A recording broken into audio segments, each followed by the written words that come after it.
Praise God. Magandang gabi po sa inyong lahat.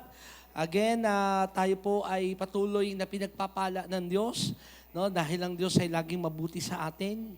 No? Ang Diyos ay kailanman hindi nagpapabaya. No? Nagkukulang tayo pero ang Diyos ay kailanman hindi nagkulang sa atin.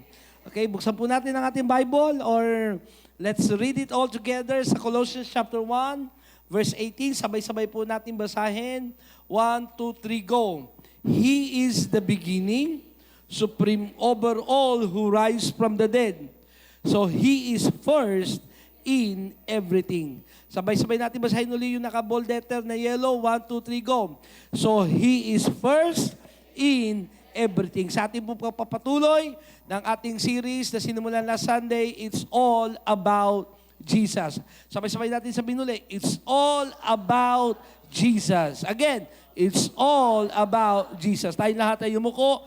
Manalangin tayo. Ama namin Diyos, salamat muli sa pagkakataong kami ay makarinig ng iyong salita. Mapag-usapan namin, Panginoon, ang iyong kapangyarihan. Mapag-usapan namin, Panginoon, ang tungkol sa aming Panginoong Jesus. At ayaw mo po, O Diyos, na ikay mangusap sa amin. Buksan mo ang aming puso at espiritu. Matanggap namin ang mensaheng nais mong ipahayag sa bawat isa. Salamat na po sa katagumpayan ng gabing ito. At wala pong ibang mapapurihan, walang ibang maitas, kundi ikaw lamang sa pangalan ng Panginoong Jesus. Ang lahat ay magsabi ng Amen and Amen. Sige, malakas ang palakpak kay Lord. Come on, church. Sige po. We are not in the religion, but we are in a relationship with the Lord. Amen. Tayo pong lahat ay makakaupo. Ayan, tulad po ng ating pong bago ang series na ito, ng It's All About Jesus, nagsimula po tayo ng usapin tungkol sa mastering the basic. Tama? At isa po sa naging topic natin, I do believe the most important topic sa mastering the basic is mastering the basic Christian foundation. At sino yung pundasyon na yon? Sino ang pundasyon natin muli? Si Jesus. Kaya tayo naglilingkod, kaya tayo gumagawa, sumasamba o anumang bagay na ating ginagawa ay dahil si Jesus ang dahilan. Na pag nagkamali tayo sa basic na yon, yung napakahalagang pundasyon na yon, papasok ang mga maling kaisipan, pananampalatayang mali, mga bagay ng maling dahilan, doon na magsisimula yung ating pagbagsak sa pagiging Kristiyano. Kaya napakahalaga nito, sinusundan natin series na ito, na it's all about Jesus. Pag-usapan natin, sabi ko nga po nung nakarang linggo, na lahat ng tungkol sa ating Panginoong Jesus. At nawa, tayo mga Kristiyano mananampalataya, lalo mga naglilingkod kay Jesus. Amen. Naglilingkod sa Kanya na maging matatagho tayo pagdating sa ating relasyon at pananampalataya sa ating Panginoong Jesus. Kasi ang ibang reliyon, no, ay iba pagdating po, yung Christianity is ibang-iba pagdating sa ibang reliyon. Sa ibang religion, meron silang tinatawag na central place. Ang Judaism, pakipindot, meron silang tinatawag na Holy Land. Kasama na ng tinatawag din kasing Holy Land ng Muslim ang Israel. Pero pinakasentro nila yung Mecca na nasa Saudi Arabia. Di ba? Meron tinatawag na Holy Temple. O yung iba po, ang kanilang pananampalataya nakasentro doon sa philosophical system teaching ng mga taong mga namatay na tulad ni Buddha. Pero kaibahan po ng Kristyanismo, wala ho tayong central place. Wala tayong tinatawag na holy place na land na para bagang di natin mararamdaman ng Diyos. Hindi tayo makapaglilingkod kung wala tayo sa lugar na yon. Nandiyan kayo? Ang pinakasentro ng ating pananampalataya is Jesus is the centrality of our Christianity.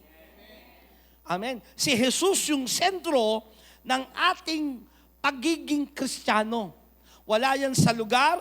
Kaya nga sabi ni Jesus doon sa babaeng Samaritana, sabi ng babaeng Samaritana, pupunta pa ba kami ng Jerusalem para sumamba? Sabi ng Panginoong Jesus, now is the time. Dumarating ang panahon at ngayon ang panahon na ang mga mananamba sa Kanya hindi na sa Jerusalem, hindi na sa lugar, kundi sasamba sa Kanya sa Espiritu at katotohanan. Amen. Kaya po, napakahalaga, ma-establish po nating lahat. Sabi ko, Lord, kasi pinag-usapan natin mastering the basic. At inano sa akin ni Lord na kailangan ang ma-establish talaga sa ating lahat yung ating pananampalataya, pagkilala, karanasan kay Kristo.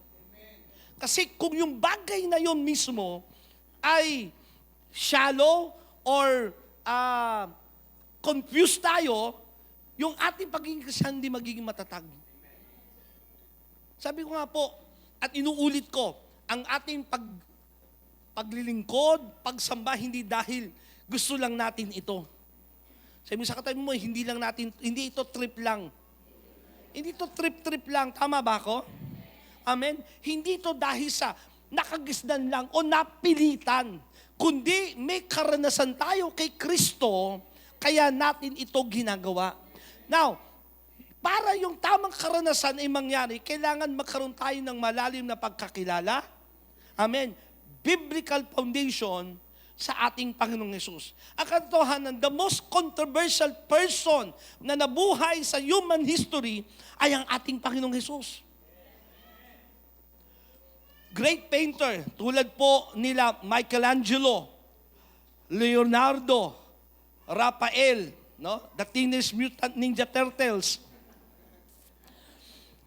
ay nag-paint ho sila ng lahat tungkol sa ating Panginoong Hesus. Mga great painter ay na-impluensyahan ng ating Panginoong Hesus.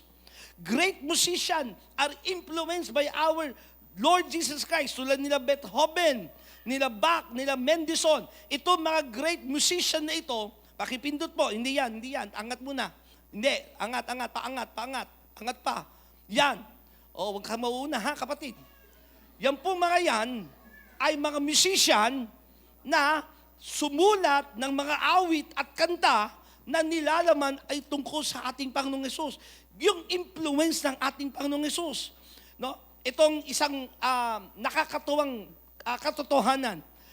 Yung mga philosophers tulad ni Socrates, nagturo for 40 years, pakipindot na. Si Plato, 50 years. No? Si Confucius, nagturo ng 50 years. 140 years in philosophy. At alam nyo, si Jesus 3 taon lang nagturo. 3 taon lang, pero hanggang ngayon, yung tinuro niya, ang ating pinakikinggan at pinag-aaralan. There is something about Jesus na kung titignan natin, nabuhay siya 2,000 years ago. Yan, pakipindot, yan na po yun. For 2,000 years ago, nabuhay siya at pinanganak sa Bethlehem, nanirahan sa Nazareth. At pag titignan niyo po, I've been to Israel. Ngayon, nandun po ang ating Sister Ronnie. Ang Nazareth ay isa sa bayan ng Israel na nasa sulok. Kaya nga may kasabihan na nasa Bible, is there something good that will come out from Nazareth? Meron bang mabuti na lalabas sa Nazareth? At si Jesus ay taga Nazareth. Doon ho siya tumanda't lumaki. Imagine 2,000 years ago, wala pa pong Facebook, walang radyo, walang telebisyon, walang internet. Pero yung kanyang pagtuturo ay nagkaroon ng matinding impact at pagbabago sa buong mundo na hanggang ngayon, milyong-milyong mga tagasunod meron siya. Anong meron sa Jesus na ito? Tama? Anong meron sa kanya? Bakit kung pagsasama-samahin mga napinta, na isulat, na kanta, mga namuhay na mga tao na naimpluwensyahan nitong Jesus na ito na ating kinikilalang Panginoon at Diyos, ay grabe po, hindi magkakasya. Kaya totoo yung sinabi ng Bible kung isusulat ang lahat ng kanyang ginawa. Prophetic word din po kasi yun eh. Hindi magkakasya. Kahit sa sa isang bansa, ganito karami, yung kanyang nagawa. So there is something about Jesus. Kaya po, sabi ko nga, itong series na to, it's all about Jesus. Kailangang ma-establish sa ating lahat, sino ba itong Jesus na ito? Alam mo yung katabi mo, kilala mo ba kung sino si Jesus? Amen? It's all about Jesus. Balikan natin yung pinakapundasyon ng sino itong Jesus na ito. John chapter 1, verse 1 to 5. Handa ba kayo mag-aral? Amen. Sabi ko nga sa inyo, most influential person, most interesting person na nabuhay sa kasaysayan ng mundo ay ang ating Panginoong Hesus. So there's something about Him na bakit grabe yung kanyang impluensya. 3 taon lang naman nagturo. Ang buhay po ni Jesus, kung titingnan nyo sa Bible, mula ng pinanganak, at ang sumunod na kwento nung siya bata, 12 years old. Then naputol niya yung kwento kasi ang sumunod, 30 years old na siya. From 30 to 33 years old, yun lang yung kanyang ministeryo. Nandiyan kayo? Pero grabe yung influence na meron si Jesus na ito. Bakit po ba? Sino ba siya? John chapter 1, verse 1 to 5. In the beginning was the Word, and the Word was with God. Sabay-sabay nga natin sabihin, the Word was with God. At ang maganda doon, and the Word was God. Alam ko marami sa inyo alam na ito. Pero gusto ko lang pong establish muli sa ating lahat. Hello? Kung sino si Jesus.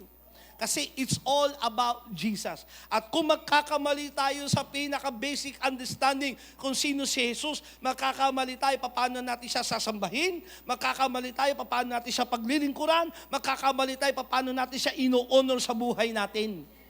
Kaya ma-establish kung sino siya. Sa pasimula pa, naroon na ang salita at kasama ng Diyos ang salita. At ang salita ay Diyos. He was with God in the beginning. Kasama na siya ng Diyos sa pasimula pa. Ibig sabihin po, may Diyos at mayroong salita. Magkasama yon sa simula pa. Wag ko kayo mako-confuse. Iisa ang Diyos. Pero may 3 persona. Okay? Naintindihan niyo yun? Maraming mga Kristiyano hindi kayang maipaliwanag yung Trinity. Nagugulumihan sila o naguguluhan sila sa katuruan ng Trinidad o yung Holy Trinity. Sabi ng iba, wala naman daw salitang Holy Trinity sa Bible. Bakit kailangan natin siyang paniwalaan? Alam niyo ba, mismong salitang Bible itself ay wala sa Bible? Ba't natin binabasa? So hindi siya, porkit walang salitang Holy Trinity o Trinity sa Bible, ay hindi dapat natin siyang paniwalaan. Kasi po, ang Holy Trinity ay makikita natin mismo yung katuruan na nasa Biblia.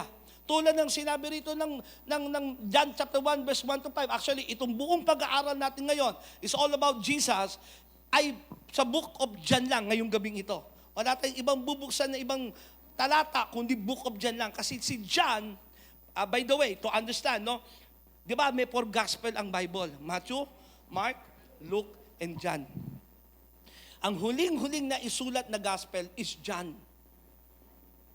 Si John ang huling-huling sumulat ng gospel. At naisulat niya ito, maraming sasabi, nung panahong nasa island of Patmos siya. Kung saan, may edad na po si John. Actually, hindi naman talaga kamay niya ang sumulat. Meron siyang tagasulat. Siya ang nagdidikta ng mga sinasabi. At nung maisulat na ang Matthew, Mark, Luke, kumakalat na yun sa lahat ng Kristyanismo, maaaring ganito daw ang pagkakapaliwanag ng paano sinimulan ito ni John. Nung tinignan niya ang Matthew, sinimulan ito sa genealogy ng ating Panginoong Hesus. Tama? Kay Mark, sinimula kung paano siya naipanganak. No? Iba-iba yung synoptic gospel ng pagkakasulat. Nung sinabi na ni John, nasabi yung genealogy, sabi niya, ganito natin simulan. In the beginning. Nang sa pasimula, sabi doon, naroon na ang salita. Kasama ng Diyos ang salita. Sapagkat ang salita ay Diyos.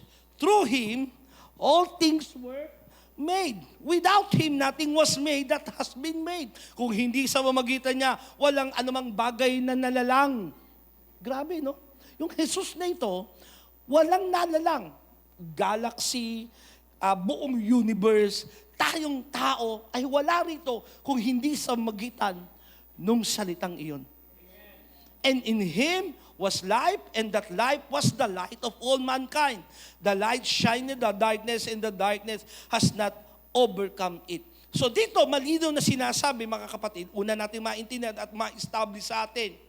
Jesus the Gospel Church International, mga manggagawa, Una, maintindihan natin, it's all about Jesus, that Jesus is God. Sabay-sabay nga natin sabihin, Jesus is God. Kasi kung magkakamali ka ng pagkaunawa, no, na si Jesus ay less than God, may God nga siya pero hindi siya kapantay ng Diyos, magkakamali ka. Kung si Jesus ang tingin mo lamang ay tao at isang propeta, magkakamali ka. Kasi anumang paniniwala mo sa Kanya ay makaka-apekto paano mo siya sasambahin, paano mo siya paglilingkuran, paano mo siya i-honor sa buhay mo. So Jesus is God.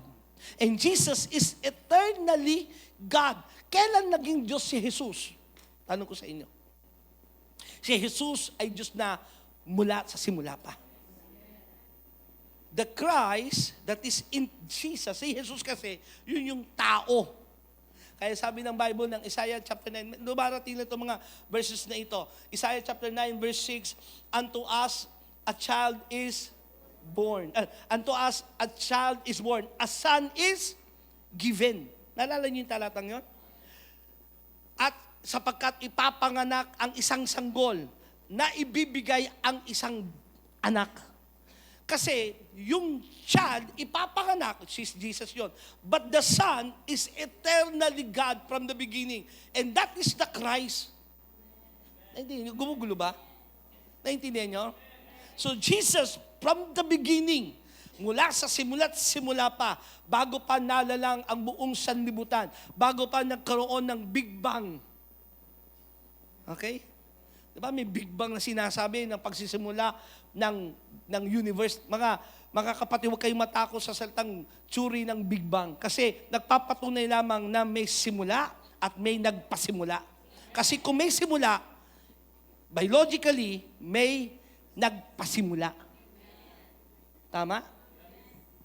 So bago pa ang Big Bang, nandun na ang ating Panginoong Hesus. Ano sabi ng John chapter 1 verse 1? In the beginning was the Word. Genesis chapter 1 verse 1.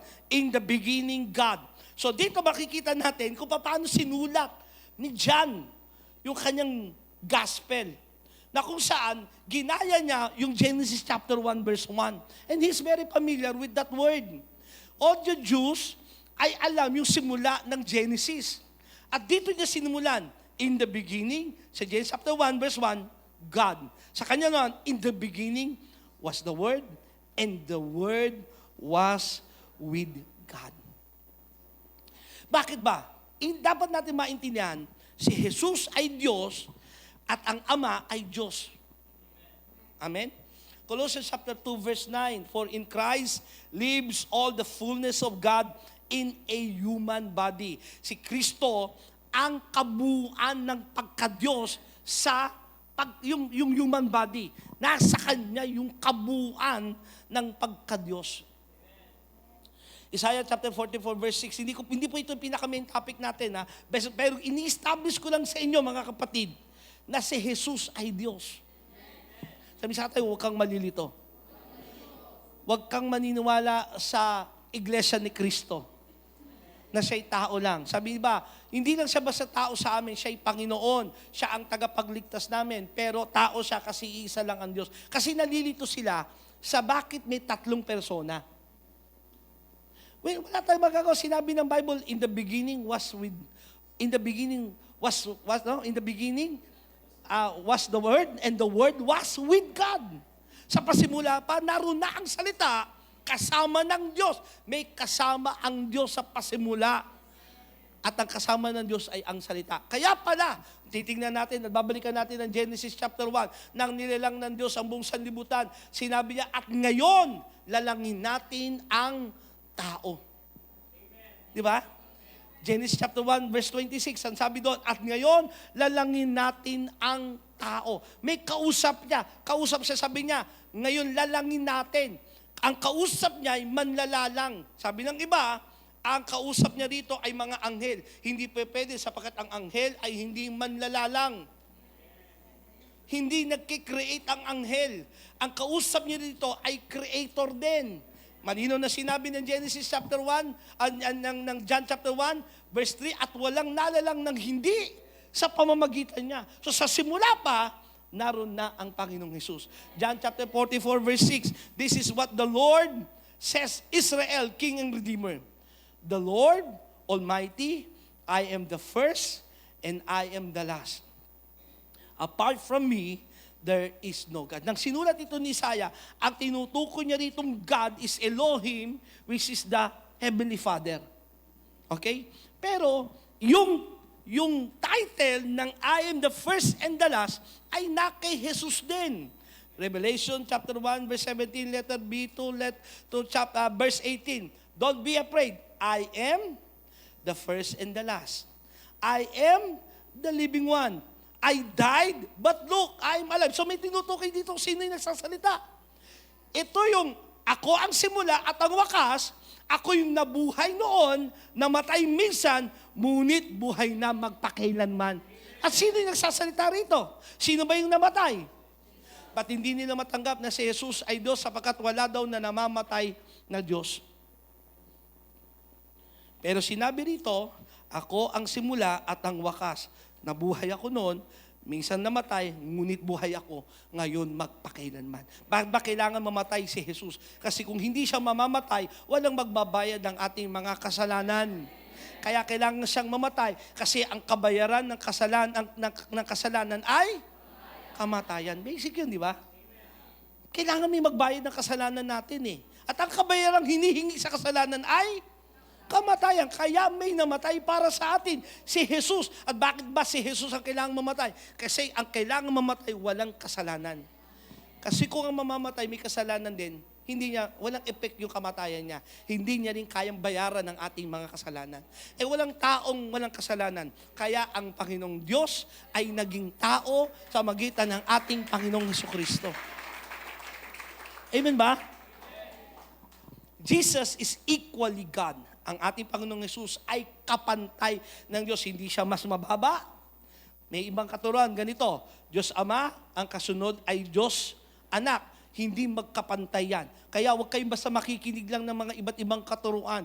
Nagkalat yan sa TV. Babanggitin ko na, tulad ng dating daan. Nagsasabi yan, si Jesus ay hindi kapantay ng Diyos. Ang Diyos Ama ay mas dakila kaysa sa anak. Totoong sinabi kasi nandyan din yon. Pero ang tinutukoy kasi ni Jesus dito, hindi yung kanyang pagka-Diyos, kundi yung siya yung tao. Tandaan nyo, pag nagbabasa kayo ng Bible, dapat nyo maintindihan si Jesus ba'y nagsasalitang isang Diyos o nagsasalitang isang tao? Sapagkat si Jesus na buhay is 100% God and 100% man.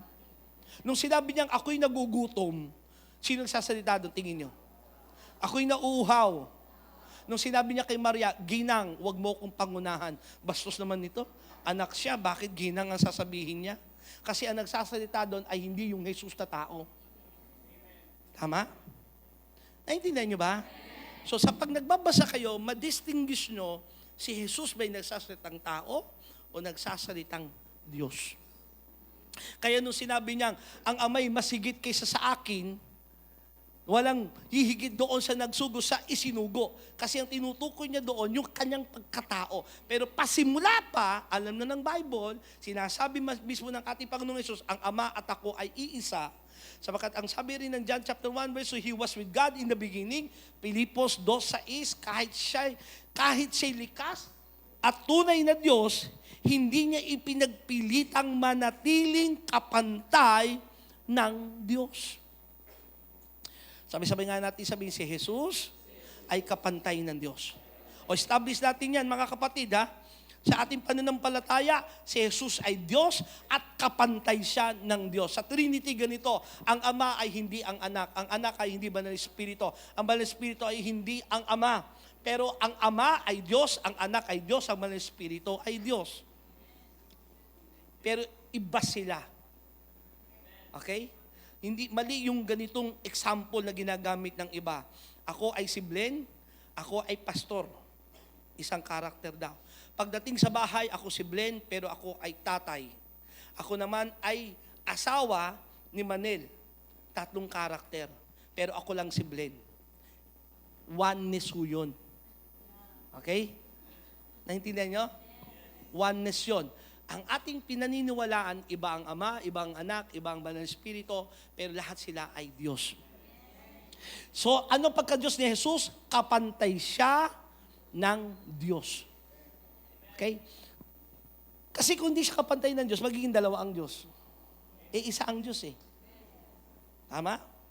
John chapter 1 verse 2, letter B, and the Word was God. Malinaw na sinabi, at ang salita ay Diyos. Sino ba yung salitang naging na Diyos na yan? John chapter 1 verse 14, sabay-sabay basahin. 1, 2, 3, go. Ang salita ay naging tao at nanirahan sa piling namin.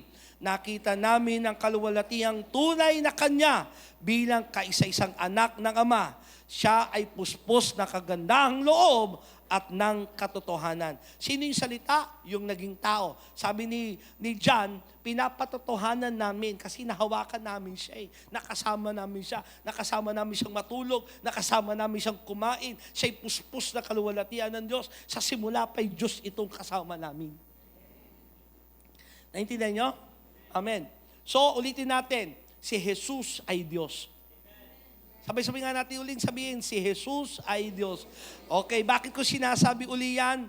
JTG, kung di natin ma-establish itong basic understanding na ito about Jesus, magkakamali tayo. So, establish mo sa puso mo yan.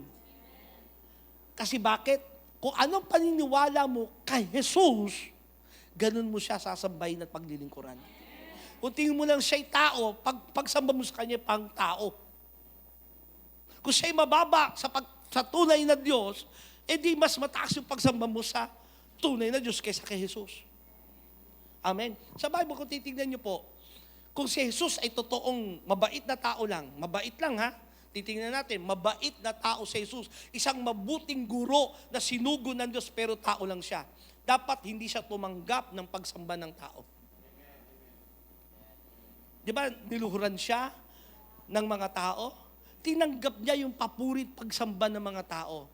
Kasi kung tao lang siya at mabuting guru siya, sasabihin niya, tulad ng sinabi ni Pedro, no? Tulad ng sinabi ng mga apostol, wag niyo akong luhuran, wag niyo akong sambahin, tao lang kaming tulad ninyo. Pero tinanggap ni Jesus ang pagsamba, nagpatawad siya, na ang sabi ng Bible, Diyos lang ang makapagpapatawad. Bakit ito'y nagpapatawad? Tila bagay ginagawa niyang Diyos siya. Di ba, gusto nga siyang batuhin ng mga Pariseo at Saduceo, sabi ni Jesus, bago pa si Abraham, ako na. Ba, kailan ka lang ipinanganak, sinasabi mo, mas una ka pa kay Abraham? Amen? So, John chapter 1 verse 3, through Him all things were made, and without Him, nothing was made that has been made. Kung hindi sa magitan niya, walang nalalang, kahit isa. Lahat ay nag-e-exist. Lahat ng meron sa natural realm, spiritual realm, lahat ay nag-e-exist dahil sa Kanya. John chapter 1 verse 4, in Him was life, and that life was the light of all mankind. At itong buhay na ito ay buhay na liwanag na nagliliwanag sa buong sanlibutan. Kaya pag wala si Jesus sa atin, madilim ang buhay. Amen? John chapter 1 verse 5, the light shines in the darkness and the darkness has not overcome it. Ang liwanag ay nagliwanag sa sanlibutan at hindi nadaig ng kadiliman ang liwanag. Pag nasa sayo na si Jesus, sabi sa katayo, pag nasa si Jesus, hindi ka kayang daigin ng sanlibutan. Hindi ka kayang daigin ng kadiliman. Hindi mananaig sa iyo kapag nasa iyo na si Jesus ng totoo, na siya'y naging Diyos at Panginoon mo ng iyong buhay. Hindi ka kayang daigin ng kasalanan. Hindi na nagahari sa iyo ang kasalanan. Pag tama ang theology mo at understanding kay Jesus, mga kapatid, totoo lang, dyan babalik yan lagi eh. Sa pundasyong iyan. Kaya nga, kailangan natin itong maunawaan. Hello? Kasi pundasyon ng ating pananampalataya sa Jesus. Ngayon, kung mali yung pagkakilala at pagtingin mo sa Kanya, magkakamali na lahat. Hello? The 7 I am statements in John. Ang 7 sinabing ako, sinabi ni Jesus that I am, na kung saan, titignan natin yung application nito mula nung nakilala natin si Jesus. Okay? The 7 I am statements in John. Number 1, the bread of life. Sinabi ni Jesus sa John chapter 6, verse 37, I am the bread of life. By the way, bago ko tuloy-tuloy ito, yung salitang I am, ay salita ring hinugot. Makinig kayo mabuti ha. Naalala nyo ba si Moses sa Exodus ay nakakita ng punong nagniningas, ngunit ang mga dahon at mga sanga nito hindi natutupok. At nung lumapit si Moses, sabi nung tinig mula doon sa puno, bari mo ang iyong sandalya sapagkat ang lugar na ito'y banal. At sinabi sa kanya, susuguin kita sa Ehipto para palayain ang aking bayan. Sabi ni Moses, may kakayanan, sino ako para ganyan-ganyan? At sinong Diyos ang aking sasabihin ng sugo sa akin? Anong sasabihin ko? Sinong Diyos? Ang sabi ng Diyos na nagsasalita, I am that I am. Ang sasabihin mo, ako'y si ako nga. At yung mga sinasabi ni Jesus sa Book of John na I am, ay doon din. Tamang translation ay mula din doon sa Exodus na sinabi ng Diyos na I am. Okay? Kasi ang Diyos Ama at ang Diyos Anak ay iisa. Naintindihan nyo ba? Okay, una, sinabi ni Jesus that I am the bread of life. He who comes to me shall not hunger. Ito maganda sa ating Panginoong Hesus na ating nakilala. Kapag siya'y nakilala mo, naging Diyos at Panginoon mo, siya'y tinapay ng ating buhay. Ang sino mang nasa Kanya, hindi na magugutom kailanman. Pansin nyo ba nung tayo hindi pa mga Kristiyano, nung hindi pa tayo mananampalataya, may something sa buhay nating hindi kayang punuin. Hindi kayang malagyan o para ma-feel ng anumang bagay ng meron sa mundo. May hinahanap ang tao, kasi sabi ng Bible, there is eternity inside of man. Na yung eternity na yun ay walang makakapuno, kundi ang Diyos lang. Kaya nang sinabi ni Jesus na ako ang tinapay ng buhay, ang sino mang nasa akin kailan may hindi na magugutom kailanman. Ibig sabihin, pag nakilala mo si Jesus ng totoo, wala ka nang hahanapin pa sa buhay mo. Sapat ang Panginoong Hesus sa atin at higit pa. Amen. Palapakan natin ang Panginoon. Marami noon naghahanap ng kapayapaan. Halimbawa, may mga tao naghahanap ng kapayapaan, hindi mo makita yung kapayapaan. May mga tao na punta na kung saan mga bansa, na kung ano-ano nang pinaggagawa para mahanap yung kapayapaan gusto niyang makuha sa buhay niya. Until nang makilala niya si Jesus, yun yung pumuno sa kanya. Kaya siya yung tinapay na magbubusog ng ating pangangailangan. Sino rito mula na nakilala mo si Jesus, napuno ka? Naging ganap ka. Tama? Si Jesus ang tinapay ng buhay. Ang sino mang nasa Kanya ay hindi na magugutom kailanman. Amen?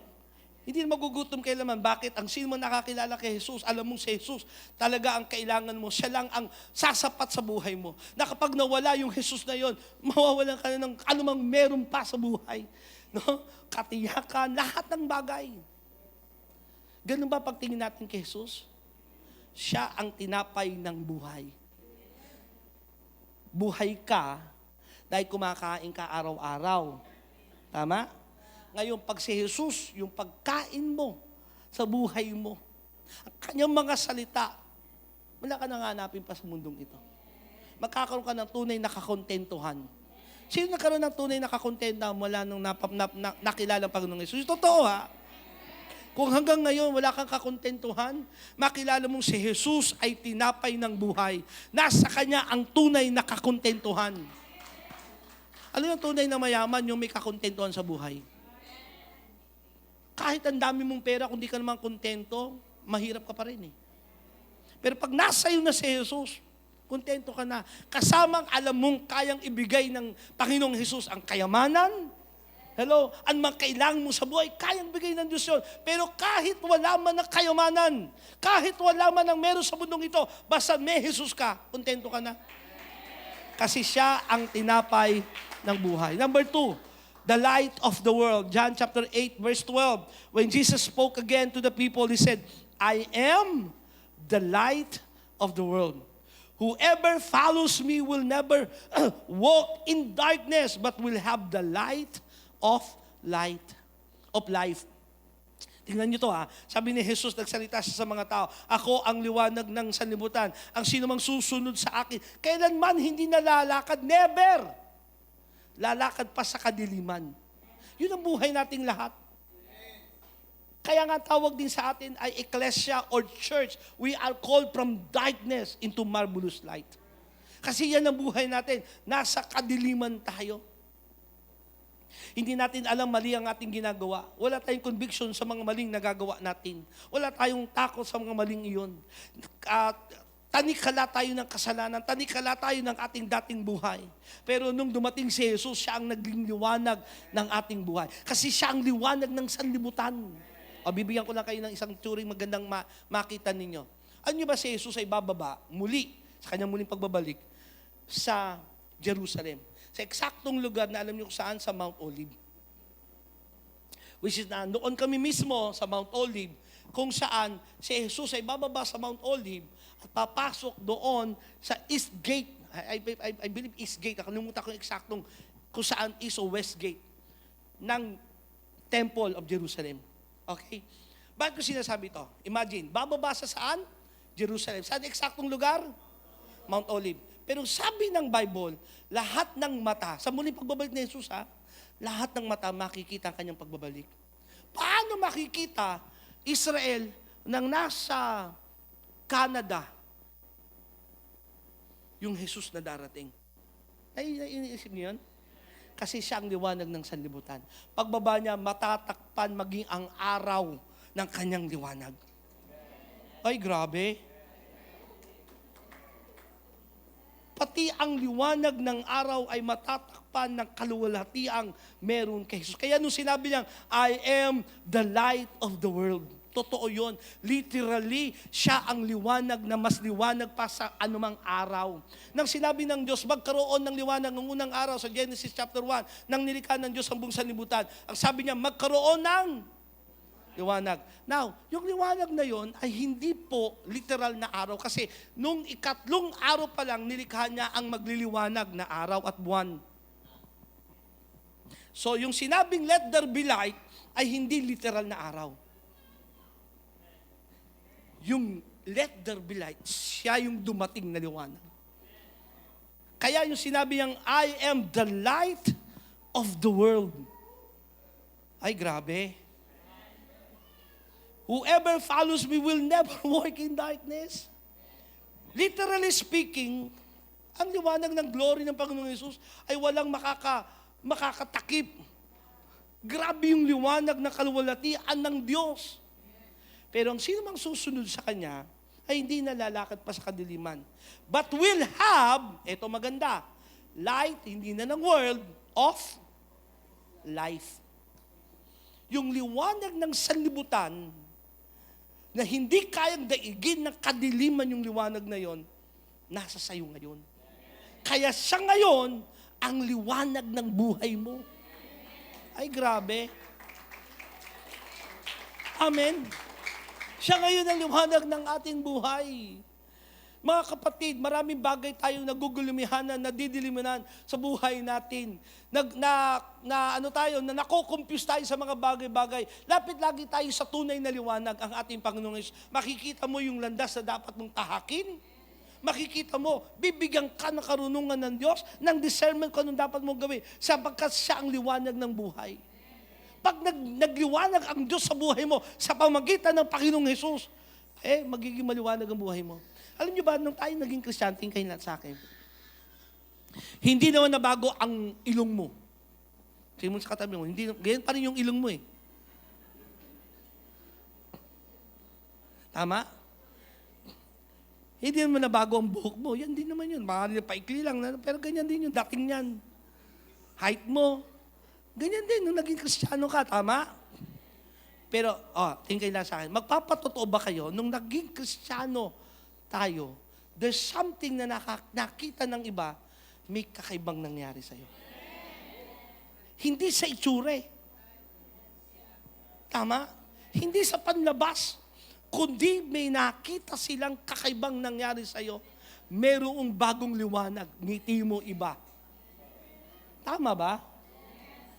Iba na yung pananaw mo sa buhay. Dumating yung liwanag sa ating buhay. At sino yon? Si Jesus. Hindi yan yung narinig mong katuruan. Hindi yan enlightenment na tinuturo ng ibang relihiyon. Amen? Si Jesus sa atin, yung dumating na liwanag. Kaya ngayon may bago tayong pananaw sa buhay. Pananaw na hindi makasanlibutan, kundi ayon sa kanyang mga salita. Sapagkat dumating yung liwanag sa atin. Number 3, sabi niya, John 10 verse 9, I am the gate. Whoever enters through me will be saved. He will come in and go out and find pasture. Sinabi rin ni Jesus sa John 10 verse 9, ako ang pintuan. Siya ang gate. Whoever enters through me, kung sino mapapasok sa pamamagitan niya, siya mismo yung pintuan. Nandiyan kayo? Siya mismo yung daan na papasukan doon sa kaligtasan. Nandiyan kayo? Walang ibang pintuan papunta sa kaligtasan kundi si Jesus. Listen to me. Isang malinaw na dapat natin matanggap na katuruan tungkol sa ating Panginoong Hesus at pananampalataya. Ang kaligtasan is exclusive only through Jesus Christ. Sabi sa katabi mo, exclusive ang kaligtasan. Hindi totoong marami ang daan. Ito ang kaibahan ng totoong Kristyanismo. Exclusive ang daan sa kaligtasan. Sinabi ni Jesus, walang makaparoroon sa Ama kung hindi sa pamamagitan ko. I am the gate. Whoever enters through me will be saved. Alam niyo po, yung saved na yan ay hindi lang po papunta ng langit. Sapagkat nang makilala natin si Jesus at siya yung naging daan sa ating buhay, naligtas na tayo sa maraming mga bagay, hindi lang papunta ng langit. Naligtas tayo sa kaguluhan ng buhay, naligtas tayo sa kawalan, ang daming bagay na naligtas tayo. Totoo ba? He who come in me in and go out and find pasture. Ano yung find pasture na yon? Ibig sabihin, parang yung tupa kasi karugtong niya ng kwento na si Jesus ang pastor. Siya ang ating dakilang pastor. Na kung saan, yung tupa, dinadala ng dakilang pastor doon sa pasture. Ibig sabihin, doon sa matabang, pwedeng kainan ng mga tupa. Ibig sabihin, pag nasa iyo si Jesus, siya ang daan patungo sa kaligtasan at doon din sa buhay na masagana. Wow! Gusto mo ng tunay na kasaganaan? Na kay Jesus. Magkaiba po, tingay na sa akin, ang mayaman sa masagana. Tayo ang gusto natin, hindi kayamanan. Gusto nating masagana. Kasama ng kasaganaan, ang kayamanan meron sa mundo.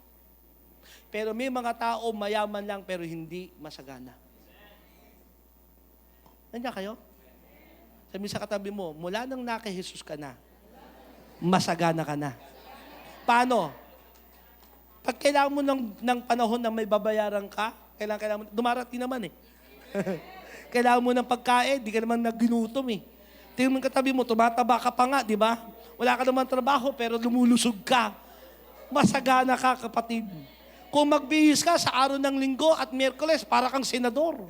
Kita mo si Brother Bobet, Ruel. Parang senador. Grabe, di ba? Masagana. Hello?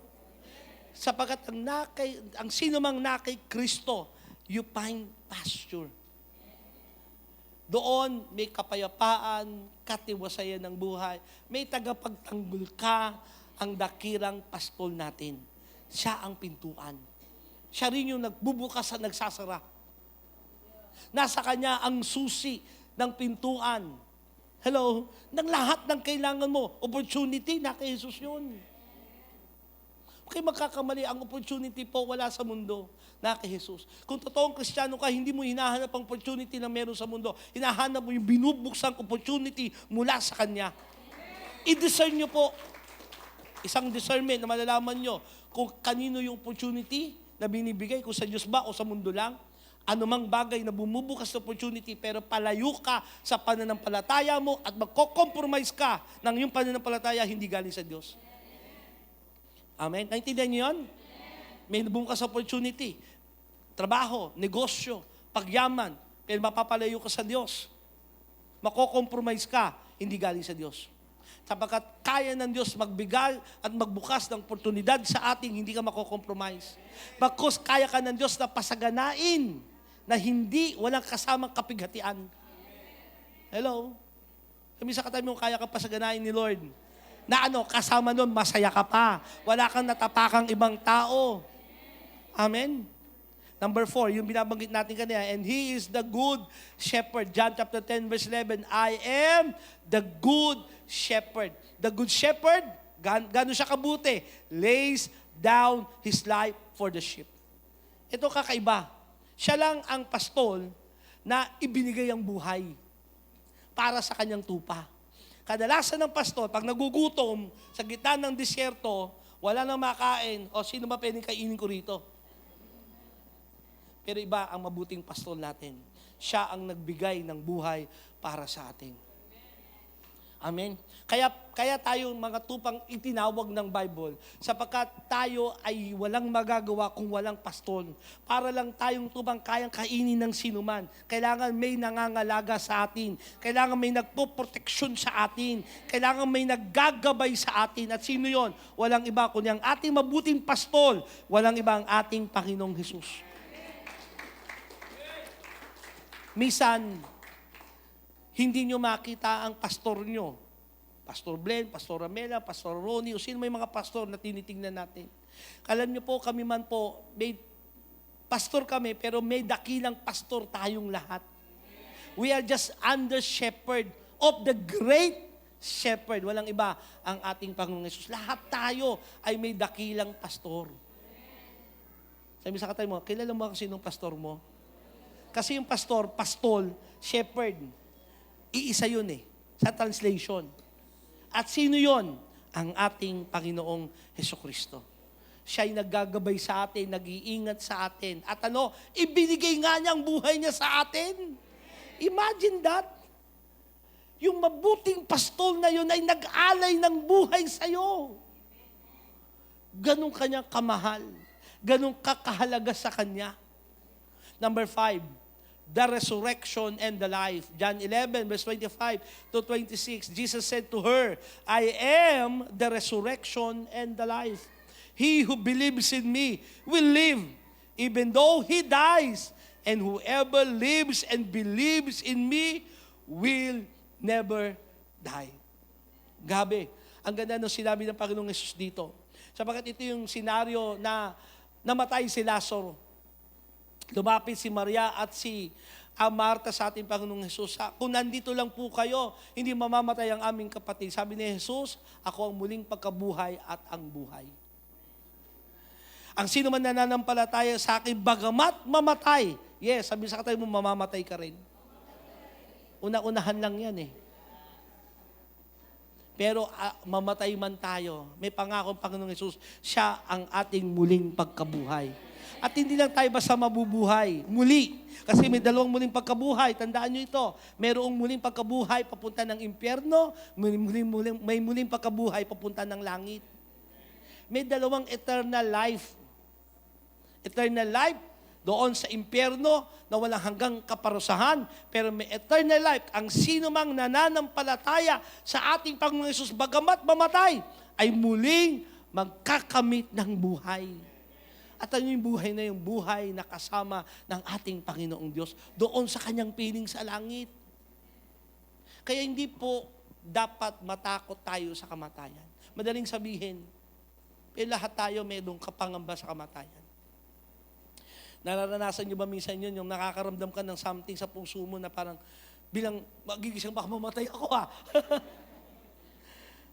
di ba? No? Yung alerto ng ating katawan pag dumarating yung takot ng kamatayan. Pero meron na nag-overcome sa kamatayan. Meron na gumapi sa kamatayan. Walang iba kundi ang ating Panginoong Hesus. Ang kailangan mong gawin manampalataya ng lubusan sa Kanya. Sapagkat ang sabi, pangako niya, bagamat pumatay ka, magkakamit ka ng buhay na walang hanggan. At alam niyo yung buhay na walang hanggan na yon, sa piling niya, wala ng gutom, wala ng sakit karamdaman, wala ng kalungkutan. Sa piling niya, nandoon ang tunay na kagalakan, magpakailan-kailanman. Wow! Kaya huwag niyo bigyan ng halaga yung buhay lang dito sa mundong ito.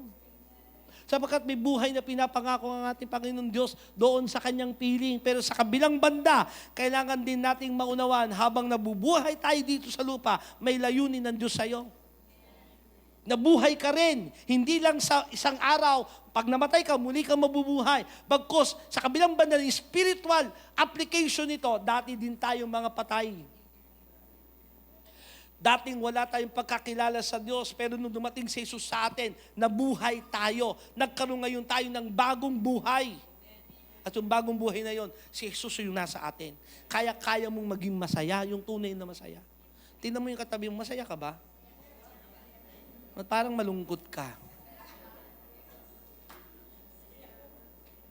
Kaya mong magkaroon ng tunay na kapayapaan. Tunay na katiwasayan. Yung totoong buhay na gusto ng Diyos from the beginning, doon kay Eva at Adan. Ngayon, sa atin yon sa pamagitan ng ating Panginoong Jesus. Amen.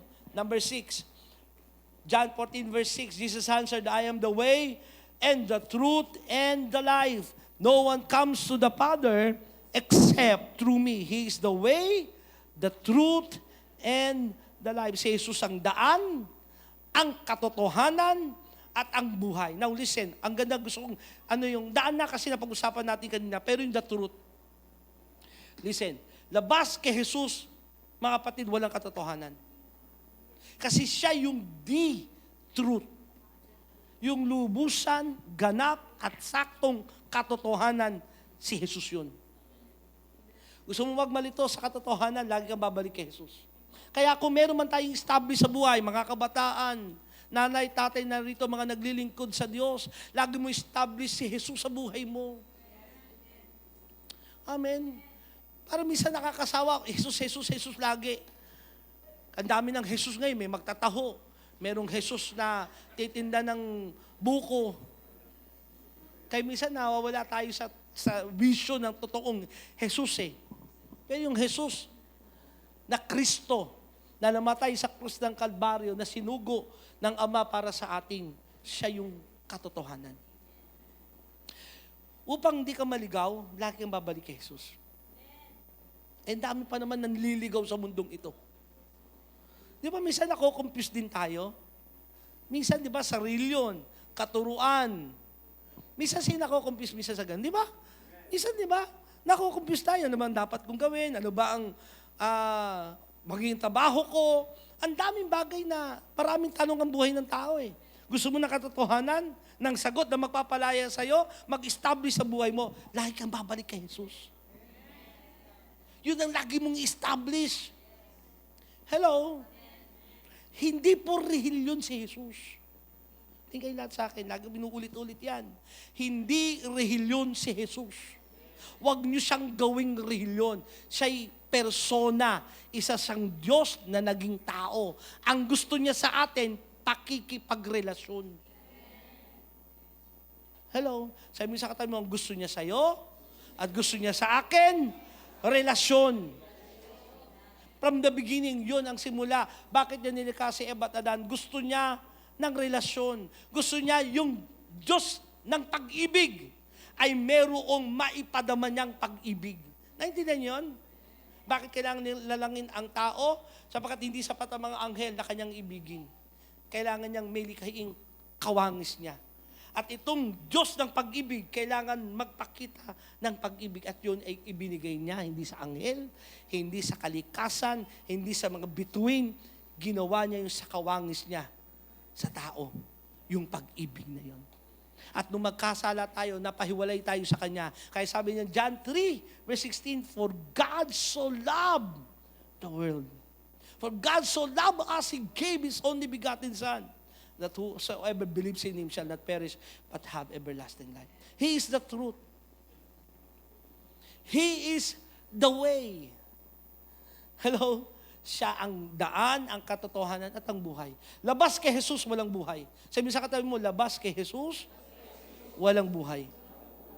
Ganun din sa paglilingkod. Tingin kayo lahat sa akin. Mga naglilingkod. Ay! Pag wala sa Jesus sa inyo, walang buhay paglilingkod nyo. Manghihinawa ka, mapapagod ka, magugutom ka, maghahanap ka. Kita yun, daming naglilingkod, gutom lagi. Parang laging gutom.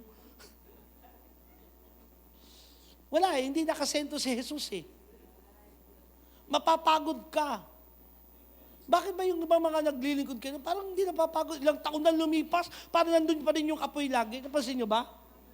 They've been serving the Lord for more than 20 years, for more than 30 years, for more than 40 years. But parang hindi nababago kasi yung sekreto, alam nyo ano, hindi nila minahal yung ministry. Ang minahal nila si Jesus. Ganon din sa inyong lahat. Sa ating lahat na narito, huwag nyo lang mahalin yung ministry o yung simbahan o yung tao sa loob ng simbahan. Kasi yung mga taong yan, pwedeng mawala. Ang church, nagkakamali. Hindi perfecto pa ang church eh. So sino dapat ang ating isentro lahat? Si Jesus.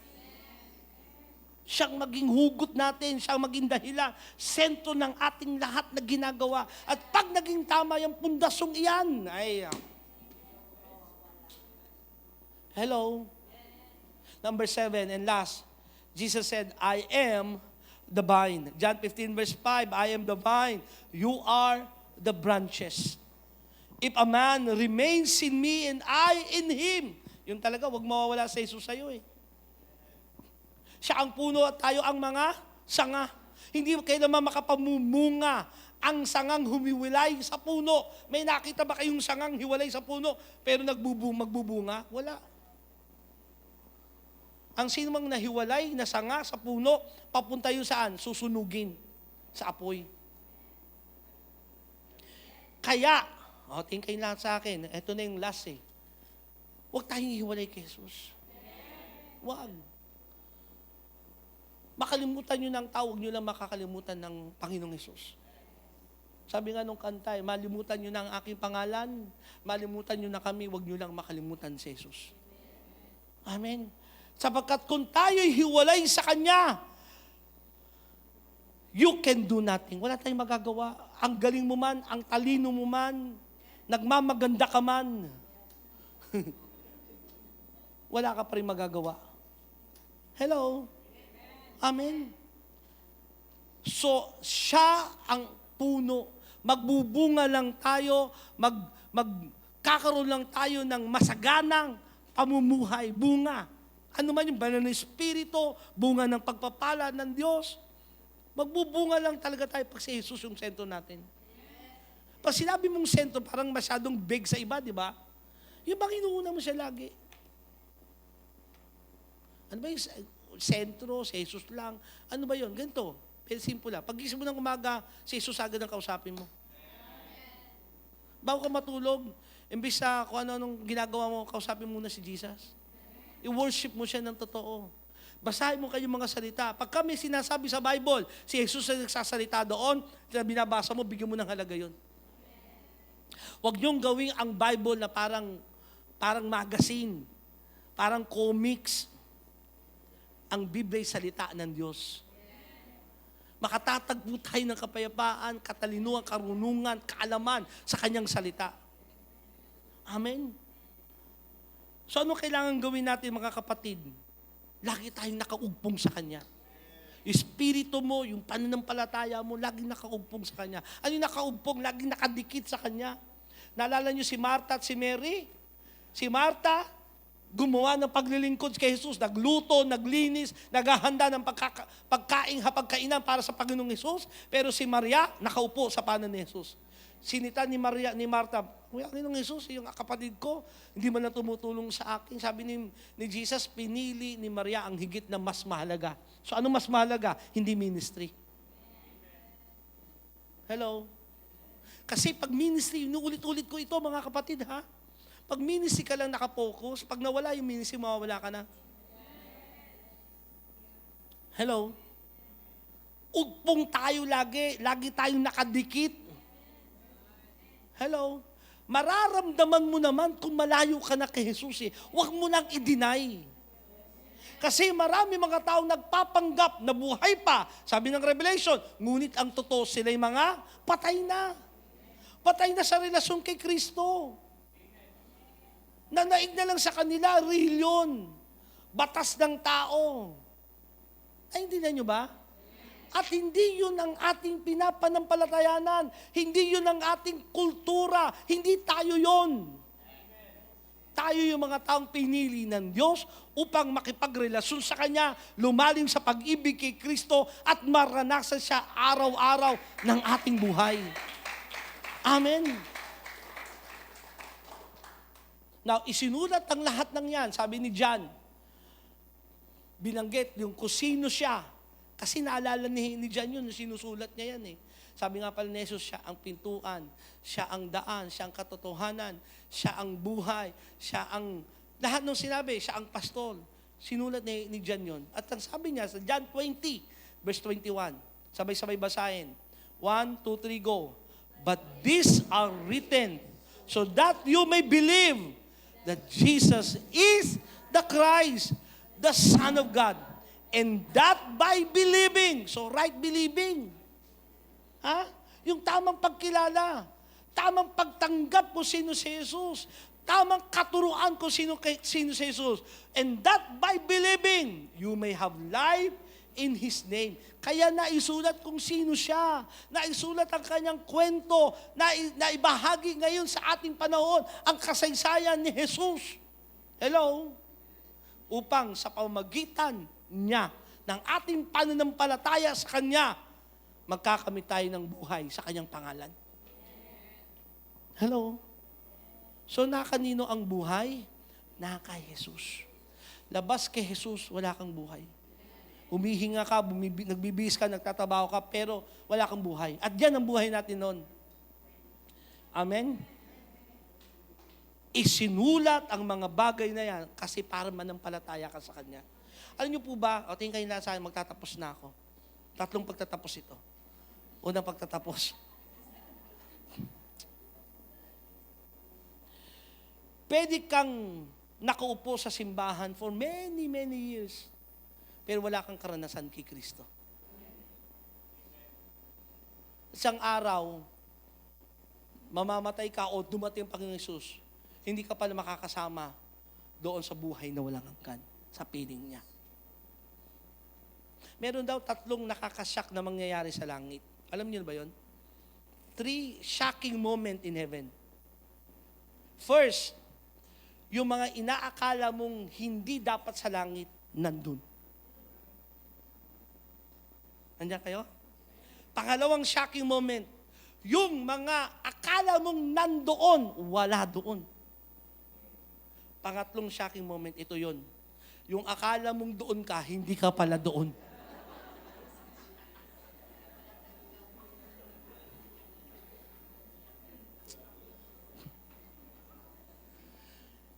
Gusto niyo tiyakin?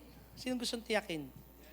Hindi lang langit, dito man sa lupa, magkaroon kayong katiyakan ng buhay na mapayapa, maayos, pinagpala, lahat ng pangako ng Diyos, walang sikreto niyan.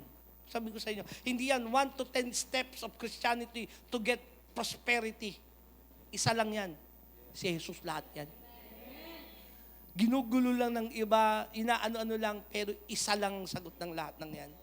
Siya ang sentro, dahilan, purpose, umiikot, umiinog ang buhay natin, iisa lang, si Jesus. At kung yun ang mawawala, at yun ang hindi magiging matatag sa atin, naintindihan nyo ba? Kung hindi yun ang magiging matatag sa atin, at magiging kalaban pa tayo, minsan, alam nyo po, may mga mananampalataya, kalaban pa ni Jesus. Hello? Kaya totoo yung sinabi ni John the Beloved, na sinulat din ni John sa John chapter 3 verse 30.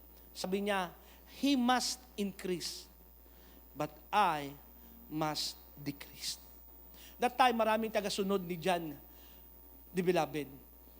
Nagbabautismo siya sa ilang. Ang daming sumusunod, nababagong buhay. Pero alam niya ang kanyang pinaka-purpose, to prepare the way of the Messiah. At nung na-expose na si Jesus, ang dami ng mga lumipat na apostol, tagasunod ni John sa ating Panginoong Hesus. Ito ang binanggit ni John. Sinabi niya, ako'y kailangang bumaba upang siya ang maitaas. Yun ang kailangan din natin gawin sa buhay natin. Itaas lagi natin si Jesus. Paglilingkod, si Jesus ang itaas. Amen. tayo, may mga nagpipreach sa atin dito. Wag kayo magpipreach na hindi nyo nabanggit si Jesus. Ang dami ngayong preacher. Manood kayo, makinig sa YouTube. 1 beses o 2 beses nang babanggit yung pangalan ni Jesus. Minsan pa nga, ni walang pagbabanggit. Umiikot na lang ang sermon at pagtuturo to motivate them. Totoo ba? Totoo. Tinuturuan na lang ang tao para mapasipay yung kanyang gusto, desire. Hello? Nilalabas na si Jesus na para baga ang katotohanan, sinabi rin ng Biblia, si Jesus ay naging batong na madarapa sila, na nakatitisod sa kanila. Yan ang katotohanan ngayon. Pag sinabi mong may Jesus, nakakatisod.